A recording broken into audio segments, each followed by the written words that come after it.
अनंत कोटी ब्रह्मांड नायक सच्चित स्वरूप भक्तवत्सल शेगाव निवासी सद्गुरु श्री गजानन महाराज की जय.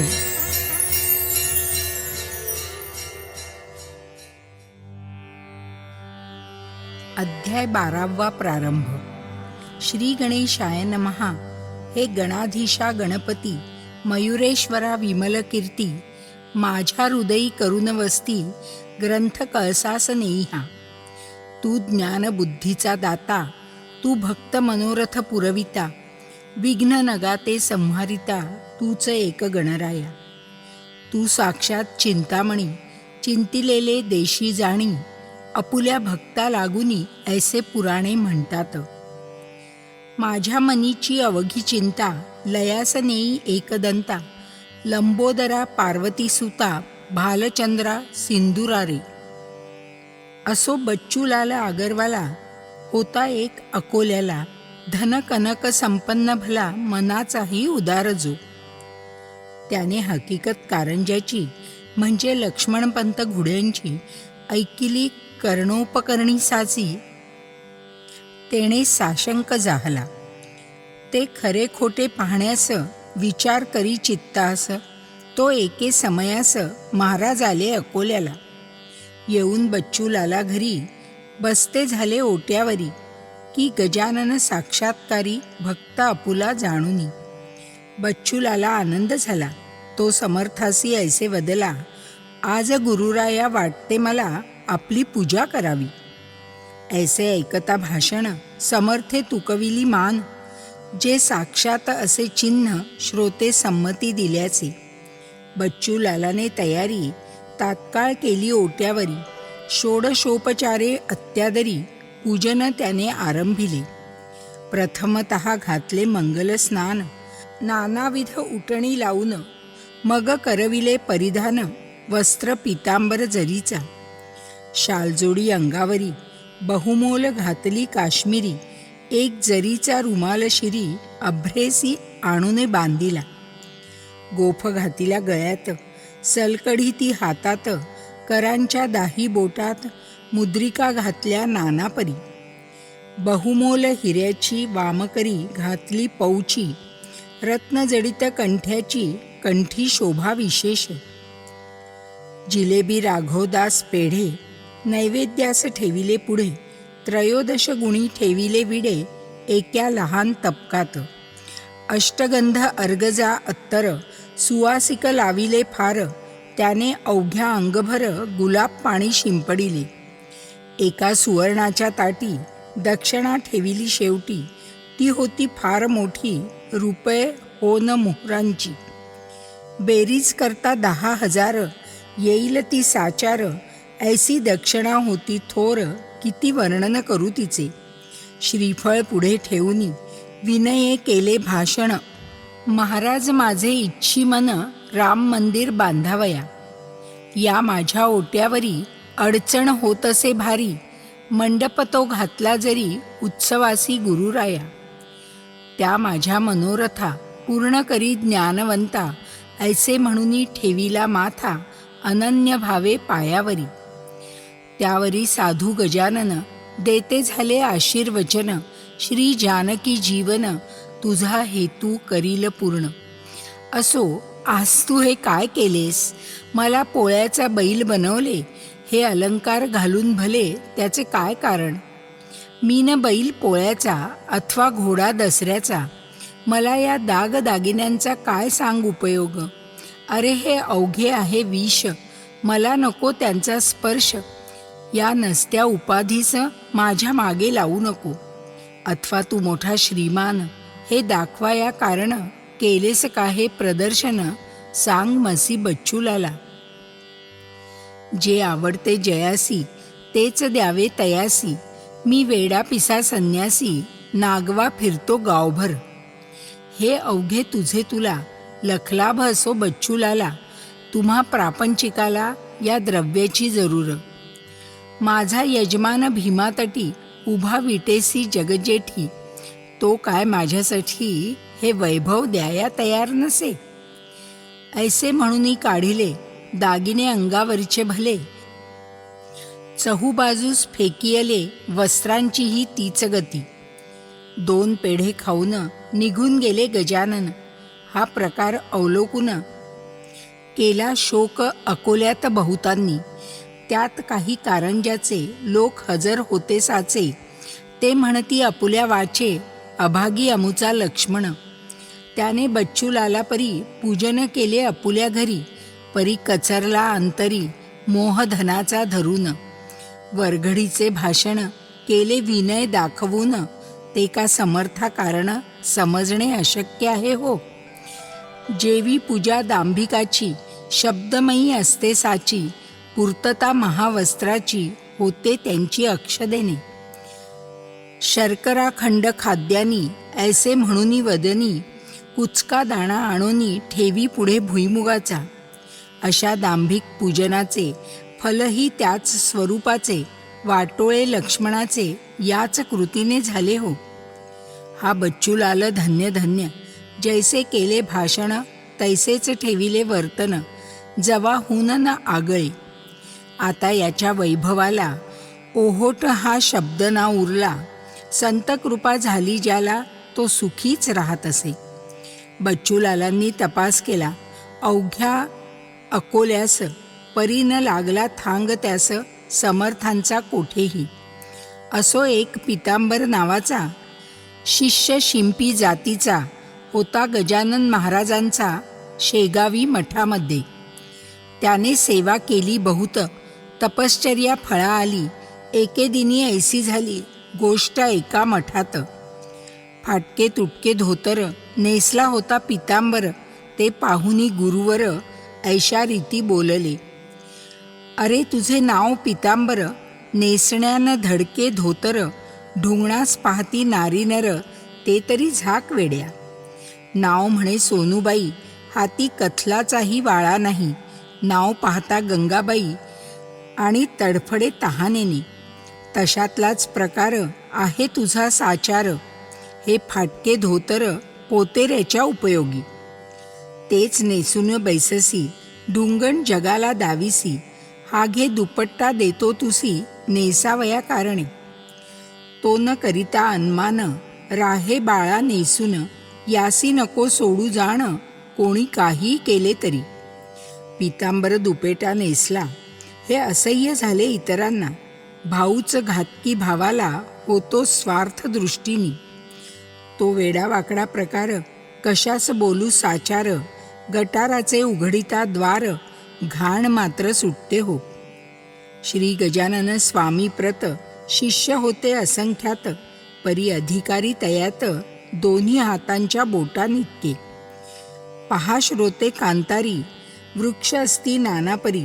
त्यातून क्वचित कोठेतरी नजरेस पडती चंदन तरू. त्यापरीच होते येथे त्यांच्या शिष्य मंडळी ते. काही शिष्य पितांबरा ते टोचू लागले निरर्थक. हेच का तुझे शिष्यपण. वस्त्र करीसी परिधान. जे का समर्था कारण या वयाच्या उपयोगी. तुझी भक्ती कळून आली. तू खुशाल चंद अससी मुळी. तू राहू नको ये स्थळी अपमान करण्यास सद्गुरूंचा. तै पितांबर म्हणाला मी न गुरुचा अपमान केला. उलट मान ठेविला आज्ञा ऐकून तयांची. वस्त्र हे मज त्यांनी दिले नेसावया सांगितले. तेच मी हो परिधान केले. ही का झाली अवज्ञा. ऐसी भवती न भवती झाली. शिष्यात तेढ माजली.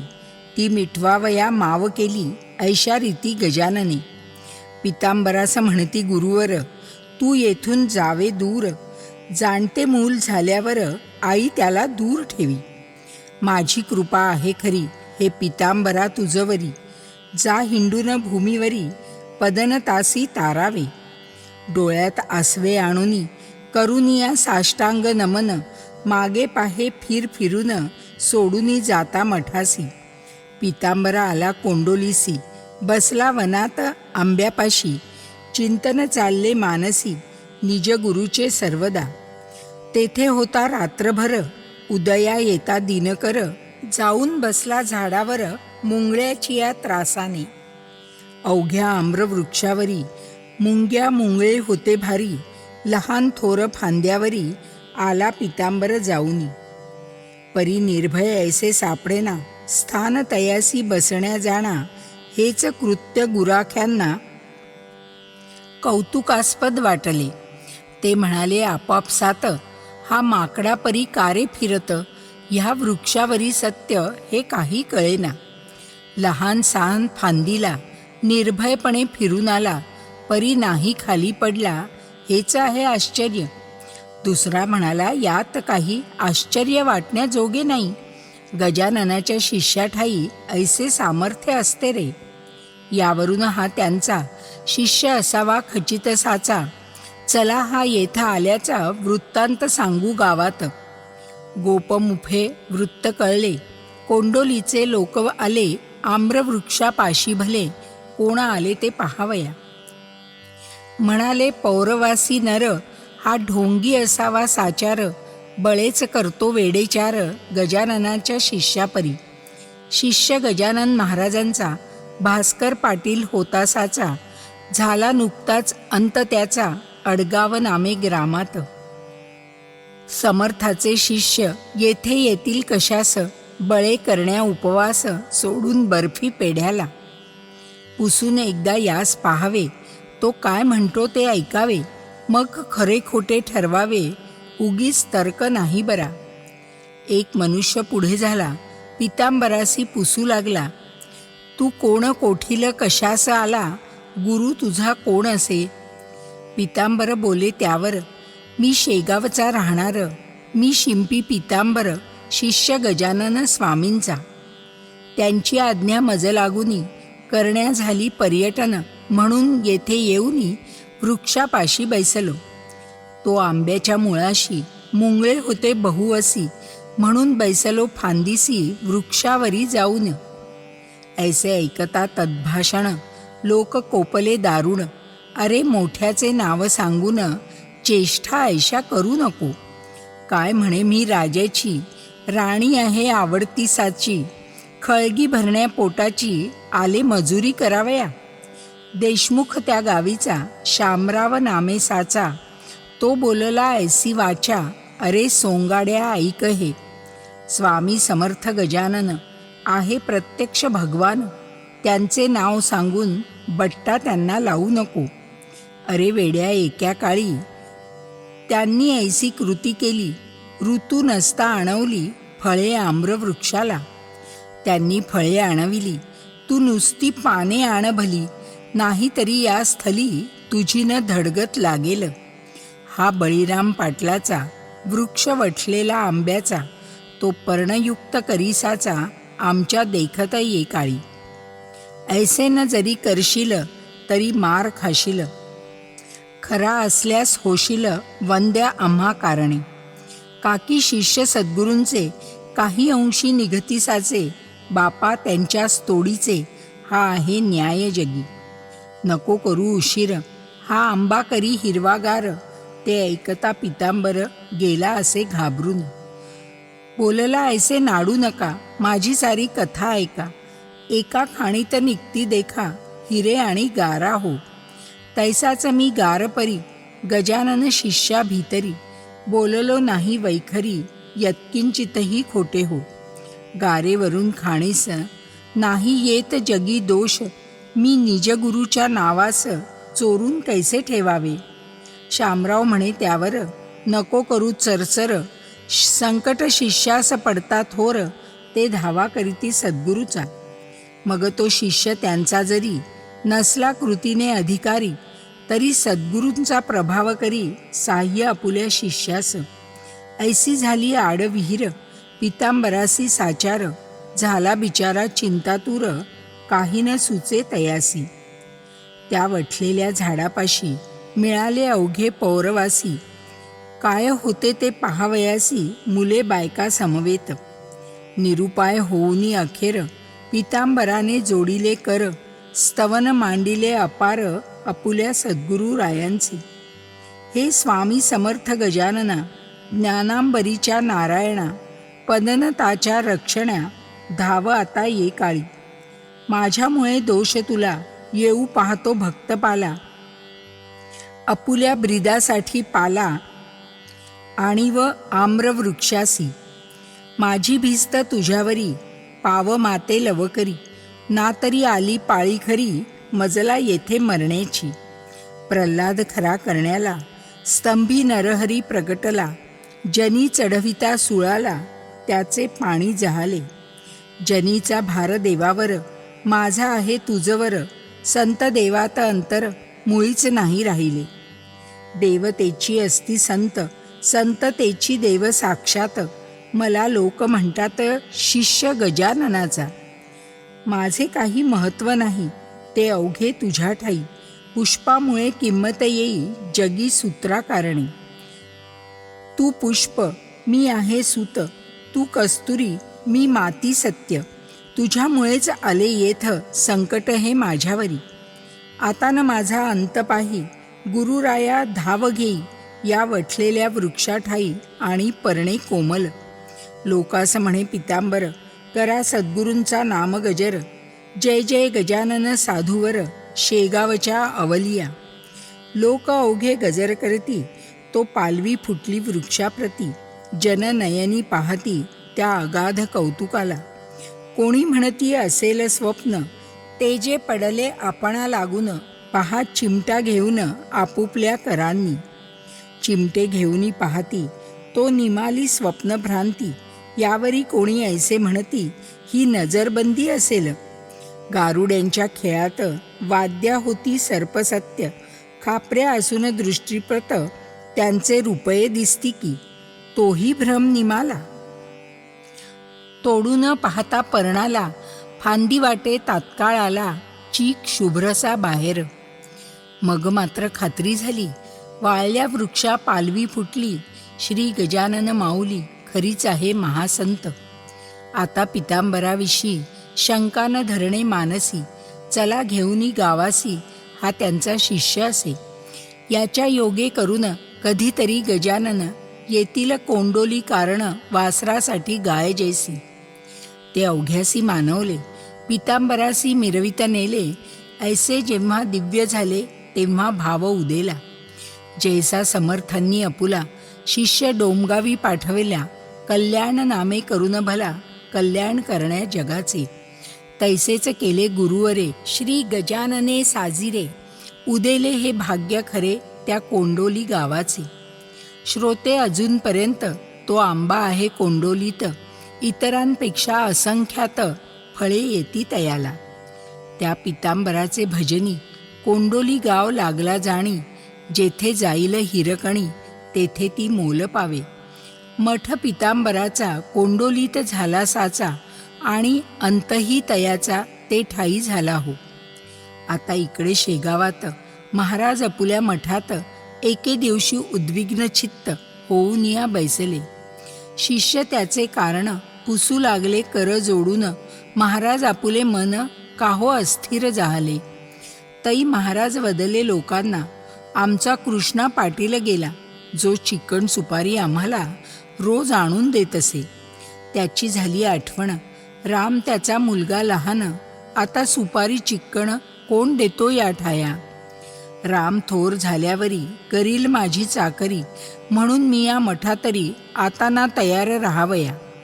ऐसे महाराज बोलता, जना लागली चिंता. महाराजांचा विचार आता, दिसतो येथून जाण्याचा.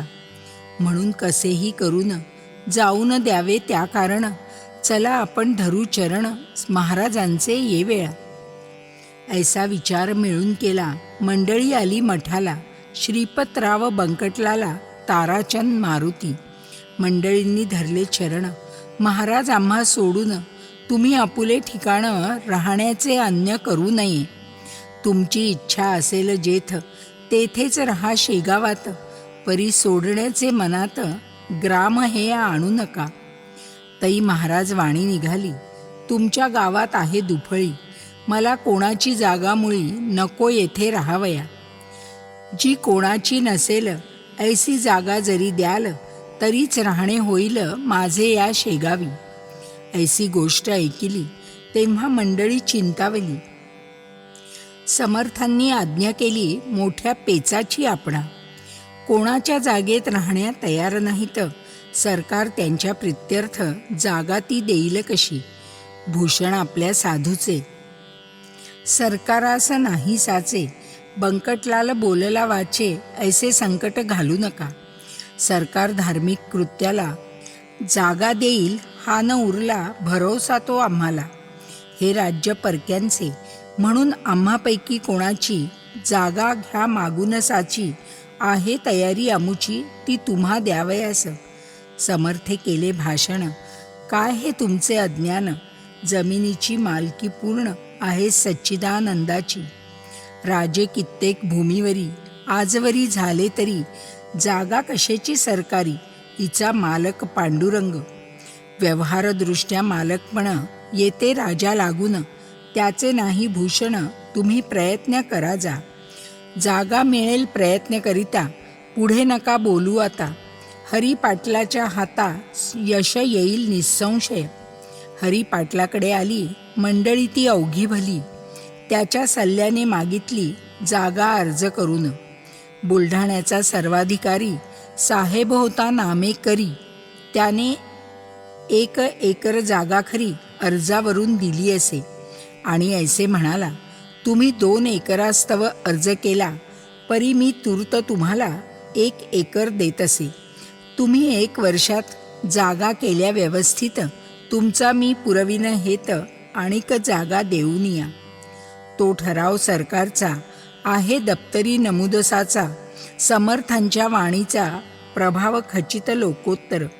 मग हरी पाटील बंकटलाला निघते झाले वर्गणीला. द्रव्यनिधी क्षणात जमला आणि काम सुरू झाले. यापुढील अवघे वृत्त येईल पुढील अध्यायात. सत्पुरुषाचा पुरवण्यात हेत देवर आहे तत्पर सदा. विठू पाटील डोंगरगावचा, लक्ष्मण पाटील वाडेगावचा, जगू आबा शेगावचा हे पुढारी वर्गणीचे. श्री दासगणू विरचित हा श्री गजानन विजय नामे ग्रंथ ऐका श्रोते सावचित्त निज कल्याण व्हावया. शुभम भवतु. श्री हरिहरार्पणमस्तु. इति श्री गजानन विजय ग्रंथस्य 12 अध्यायः समाप्तः.